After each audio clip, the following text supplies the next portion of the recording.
Okay, so this is the 22nd episode of Road to Serfdom's Stream of Consciousness, and I've taken a while to put up this episode for a variety of reasons, mostly just that I haven't wanted to put up a lot of superfluous content, and anything I put up, if people come in to watch my videos, I want it to be good information, concise, and without too much rambling, although I know this is Stream of Consciousness.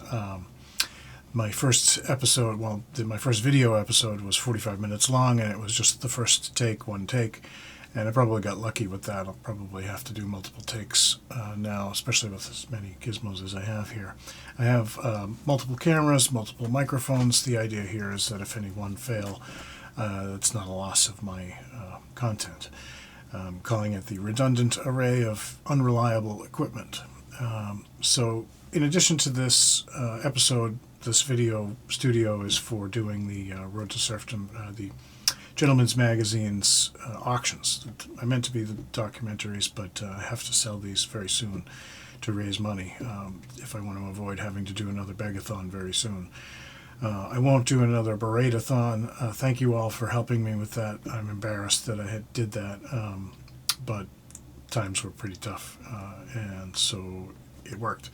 And thank you very much for everyone who has helped me. So the Gentleman's Magazine's auctions will be coming soon, and I've enlisted the help of my three cute chicks here to hold down the book, and I have, I'm calling this, I think, Siobhan, Ailey, and Matilda. And the major thing here is this slider array up here, which will allow me to move this camera over a book as it's held down and be able to get good images, and it'll maintain a particular focal length so that it will simplify the technical aspect of this, and I can move quickly through it and talk and not get in the way of wires and other stuff. And you know, my jib back here is handy, but it gets in the way, and it doesn't maintain a fixed focal length. So anyway, enough technical commentary. So the things that I want to talk about in this episode, basically there's one thing I want to talk about mostly besides mass recall, just to remind everybody that that's the solution, the only solution, as far as I know, and I have thought about all of them that I know about. If anybody wants to give me new information, you are welcome to. And people have, and I have not found any new information from anybody yet. So everything everybody has suggested to me I have worked through and found that the only thing that hasn't been anticipated by the global totalitarian corporativist state is mass recall. So that's why it will work. It's also peaceful and legal, and therefore there's really no reason to do anything else. And we don't have to convince everybody that it will work. We just have to tell everybody that there's a peaceful option, and the main reason for that at the moment is just because as people begin to wake up to what's been happening and they realize they've been poisoned and they've been tricked into killing their own children, we want to avoid having people go berserk, because that's one of the things that the GTCS wants to happen. That's everything that all governments have been doing from the beginning, is attempting to provoke violence.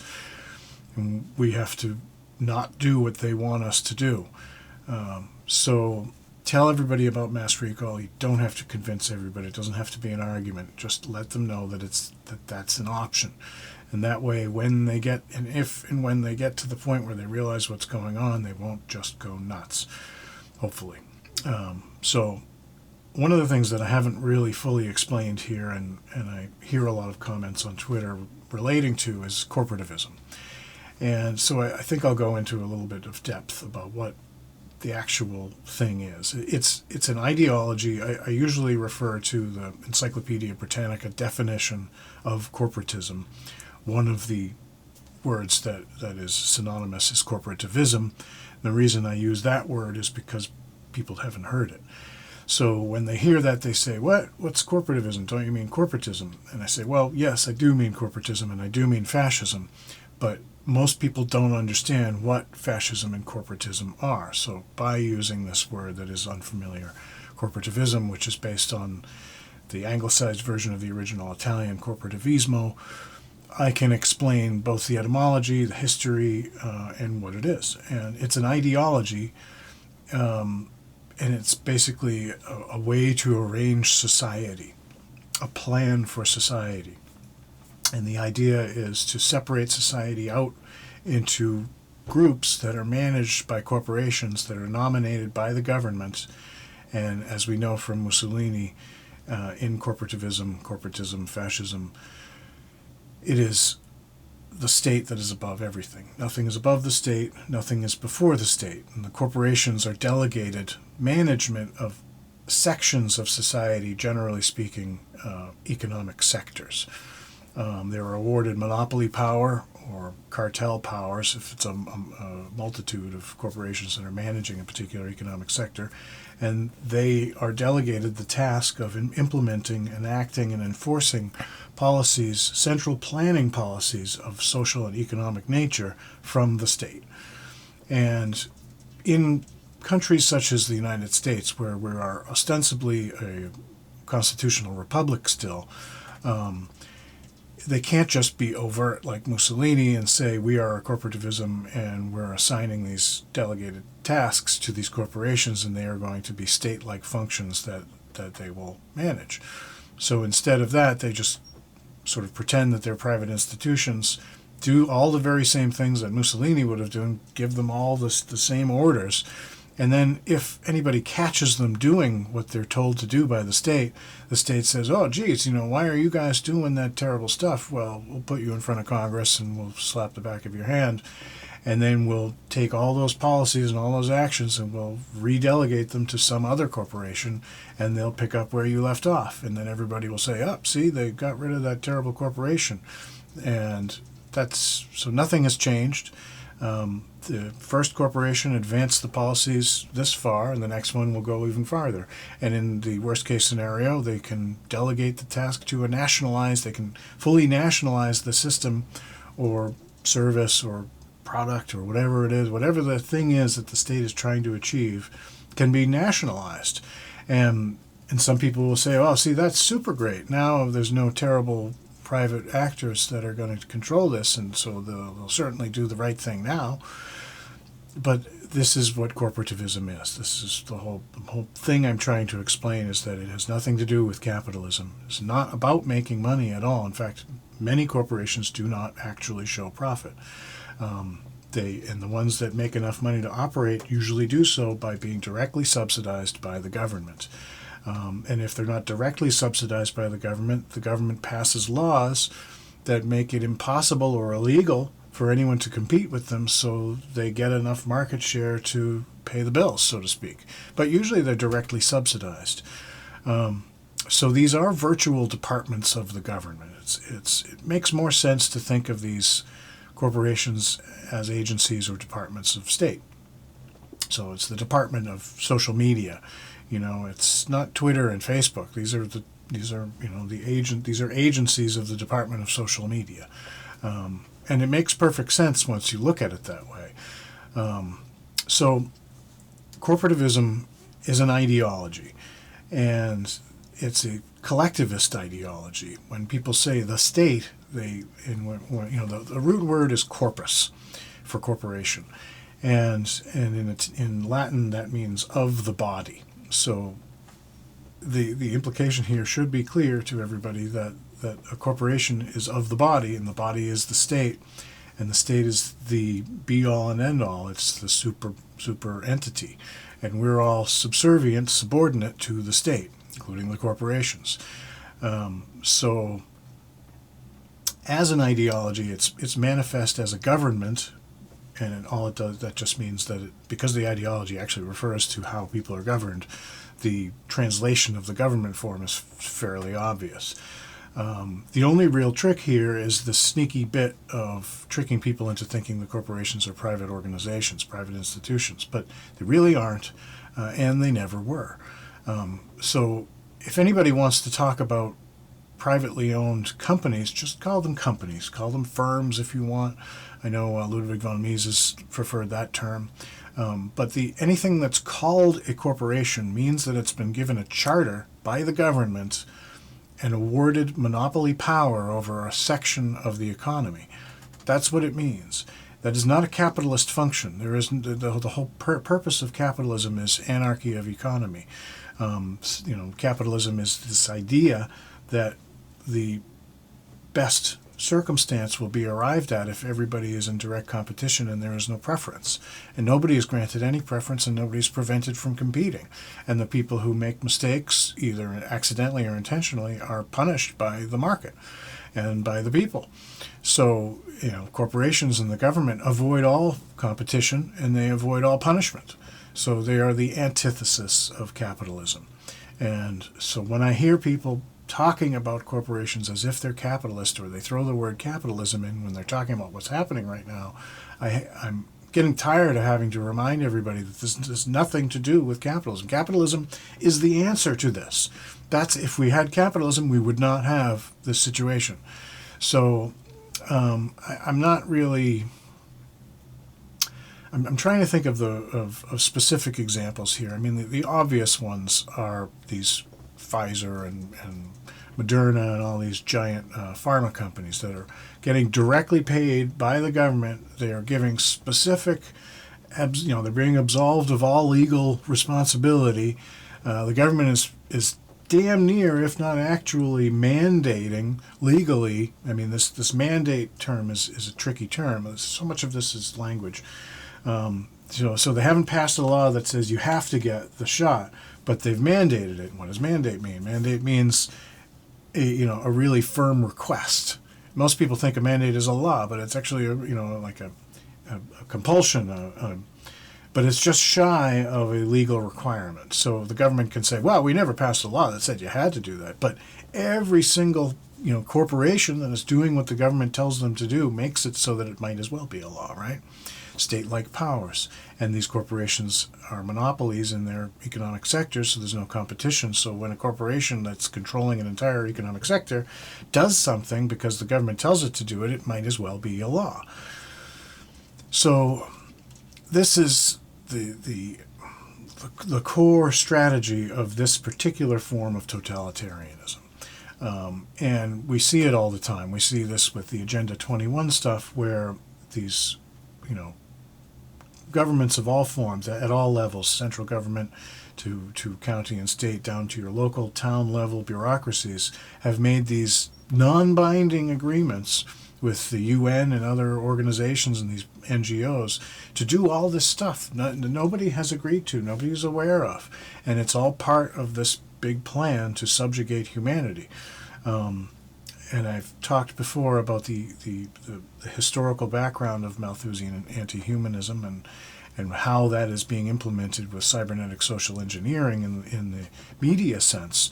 But it's not communism yet exactly, but I don't mind if somebody calls this totalitarian communism or the New World Order. I mean, those are accurate enough terms.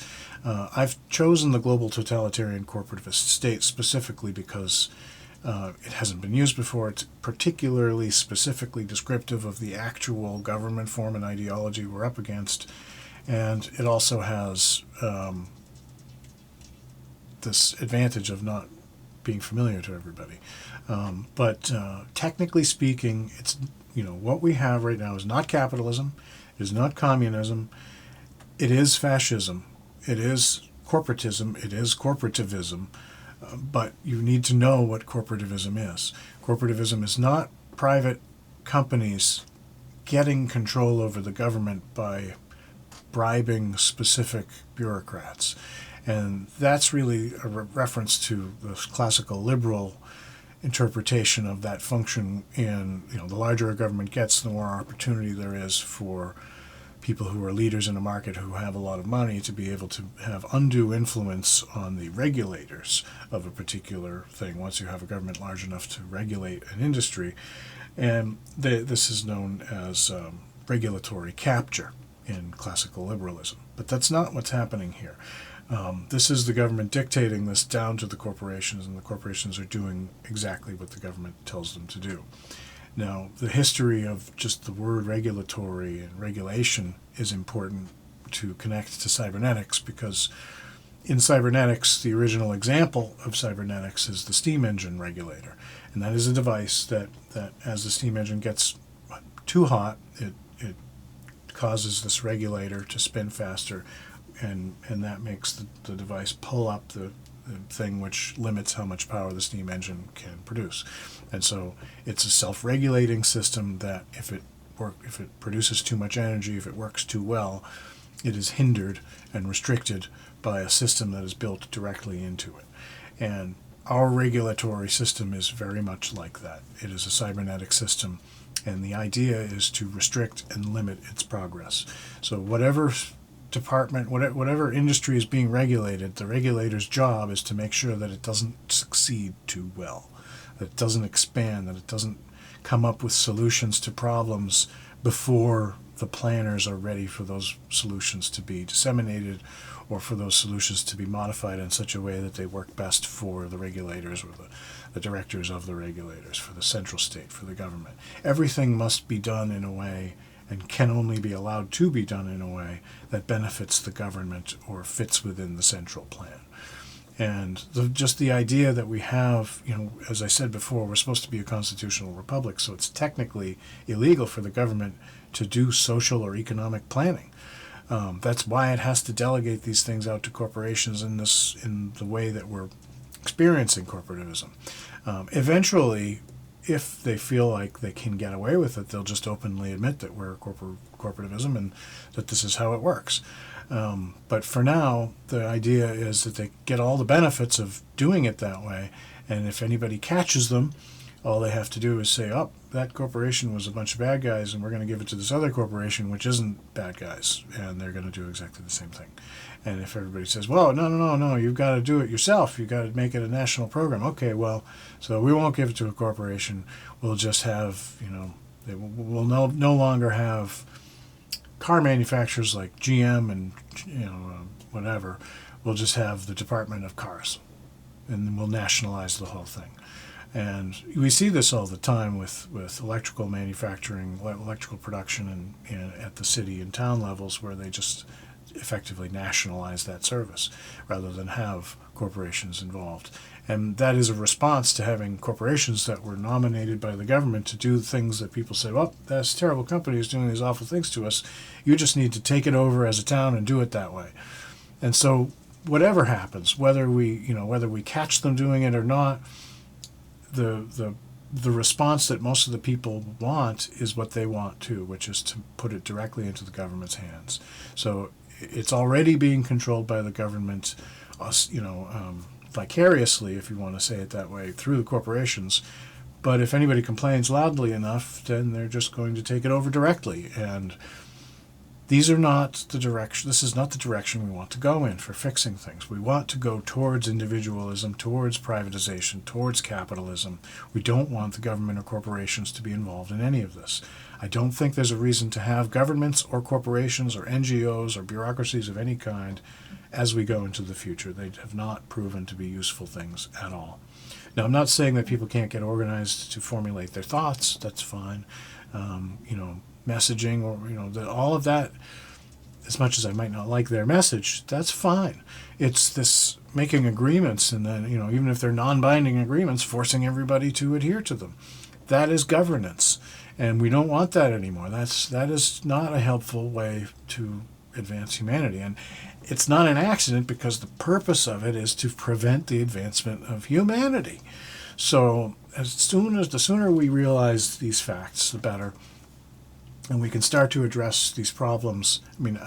So mass recall is this lowest level addressing of these problems, and we replace all of the people in our local towns, or just remove them, maybe not replace them at all. That would be ideal, but there's probably going to be some people who will want to. But decentralization is a much more manageable, realistic way of dealing with this than saying, just get rid of all government and let's have anarchy. that would be, I'm not necessarily against that, but it's much more likely to have the ability to have a completely stateless town if we have decentralization, because the towns can have whatever government they want. We just have to all agree that what we have now is absolutely wrong. And until we do that, we really can't go forward.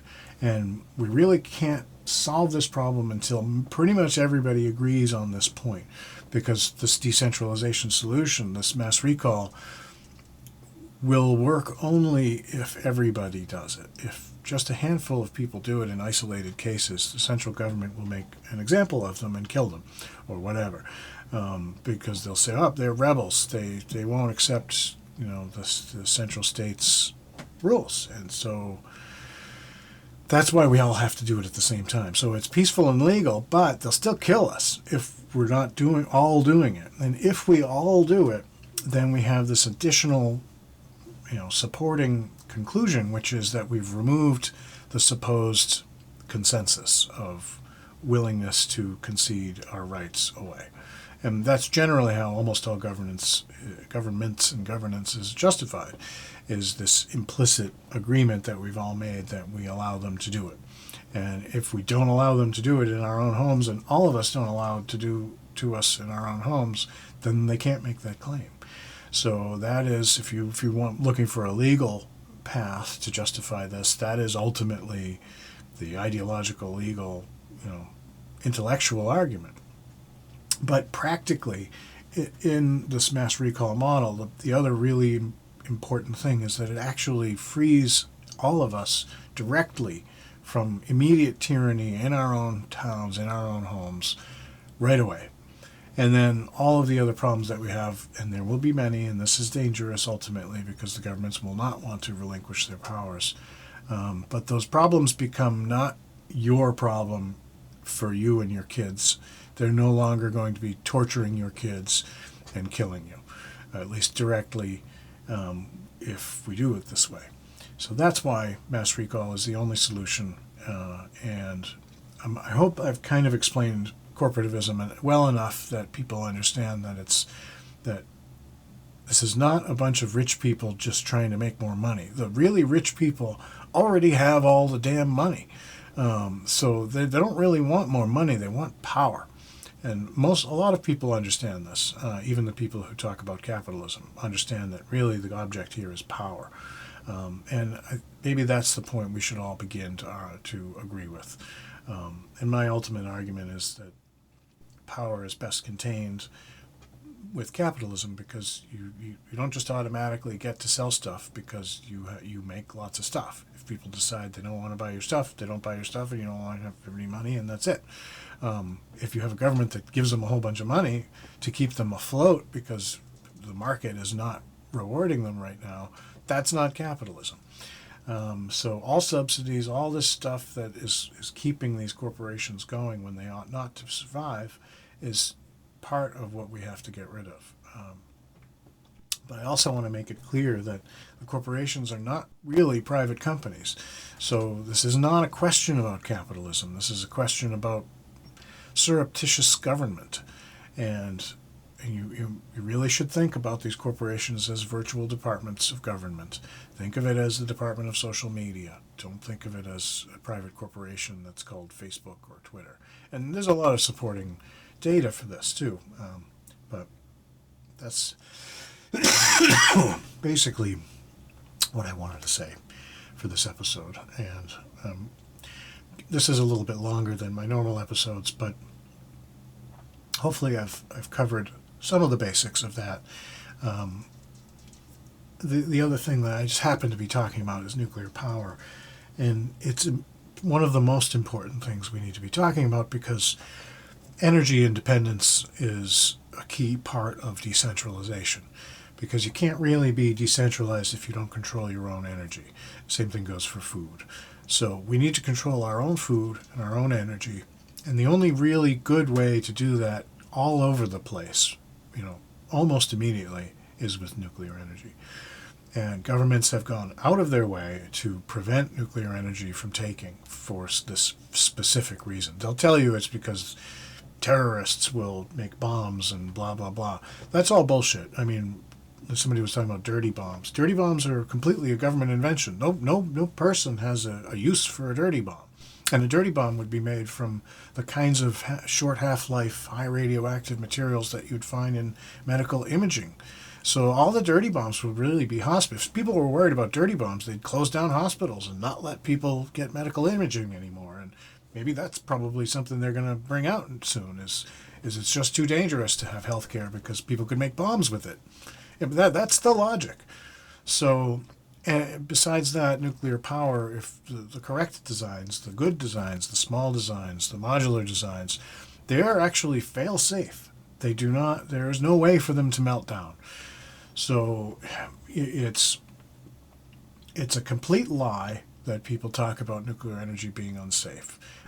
There is a real problem ultimately in the long term with managing waste. I'm not saying that's not a problem, but it's not a big problem. It's not an immediate problem. And it already has some pretty viable solutions. But the newer reactor designs that are fail-safe also have fuel cycles that use much more of the fuel. So there's much less waste. And the waste that comes out is much less dangerous. So, we're making progress even in the face of all this opposition. A lot of these things are just old solutions that the government just prevented from being done. Molten salt reactors is one of the first reactor designs. So we need to get nuclear energy as a solution soon, and that needs to be a capitalist solution. So we need to figure out a way. I mean, of course, as soon as we get rid of governments and corporations, we can start having people form companies that do research and come up with designs and release prototypes, and we can start working on ultimately what I think we need is a truck portable, town sized or smaller reactor that is self-contained and will operate for 30 years or so and provide all the power you need in a town. And people can chip in for it. They can do this in a sort of socialist way if they want to. It's manageable in a small enough place like a town for everybody to just chip in and buy one, and then pay a nominal fee to maintain it. But it's manageable, and you can actually, I don't like socialism, but if you want to do it that way, you could do it that way. Or somebody could buy one themselves and then sell the money and make a profit off of it over the next 30 years, with the risk that something will go wrong and they'll not get all their money back. That would be capitalism. And then you wouldn't have, the town would be under no obligation to pay that person for having lost money because the reactor broke halfway through. That's capitalism. You're supposed to lose your money if your investment ideas and if your investments don't work out. So if you did it as a socialism, you wouldn't have the benefits of capitalism, because if it broke halfway through, everyone would have to buy another one. And it would be up to everybody to do that, as opposed to somebody else coming along and buying a better reactor that would be 15 years newer than the first one in this scenario I'm describing. And obviously after 15 years, the next reactor, the one that somebody would buy to replace the one that just broke, whether it's the person whose reactor broke or not, or a competitor, would be a better one that would be safer and last longer and be cheaper. And so that's the actual people who hold positions in markets are usually in the worst position in a capitalist economy, because they made the early investment, which is usually the weaker long-term investment in terms of tools and techniques. And it's the new people that come into an industry that always have the advantage. And that is a key point to corporativism and planned economies, is they try to arrange society and markets in such a way that doesn't happen, that if somebody invests some money into something, that they're not subject to the market for some period of time. You've been guaranteed this market share. Government will defend this market share. We'll make it illegal for anybody else who has a better and cheaper product to compete with you because you put up all this money. You know what I mean? But that's not capitalism. That's planned economy, and we have to get away from that. Because if you let people, because there's this minor, it's a kind of a good argument to say, well, people wouldn't put the money in if we didn't guarantee them a market share. Well, tough fucking luck, man. That's capitalism. So if it's not good enough, it won't happen. And yeah, you might have to wait 10 years until it gets cheap and good and safe enough for somebody to put the money in. But that means that you should have waited the 10 years. Not that you should have done it 10 years ago with shit tech and techniques and have it break and cause problems and have the government have this guarantee to the person who put up the money for the first shitty version. So planned economy is no good. We want capitalism. We want free markets. We want people who make mistakes to suffer for the mistakes. And, on the other side of it, we want people who make investments and take risks to be able to enjoy their success when they succeed, which is not that common. So, I forget what the actual numbers are, but it's something like 10% of all businesses succeed more or less, and some succeed really well. And if you just punish the handful of people that actually succeed because they made the right decisions, because of luck or what, usually it's not because of luck, then you've discouraged not only them, but everybody else from making any kind of investments in the future. So, and this whole arrangement ends, that's designed to reward the people who have been given these guarantees. That again, it rewards the incumbents. And we don't want to reward the incumbents. We want to allow the competition. If you can survive as an incumbent for any length of time, all the power to you. I'm not saying that you have to be forced out of a market, but if you can survive on your own with no assistance, you've got a pretty good business model. And people should pay attention to you, and they should keep competing with you. And if you're really good, you'll stay on top for some period of time. Nobody stays on top forever. But you can only stay on top because you're good in a capitalism, in a free market, not because you've been guaranteed anything. So, but these are separate things. Capitalism is an economic system. It's not a government form. Whereas corporativism is a government form, not an economic system as such. If this kind of makes sense. In other words, communism, all collectivisms are essentially anti-economic systems.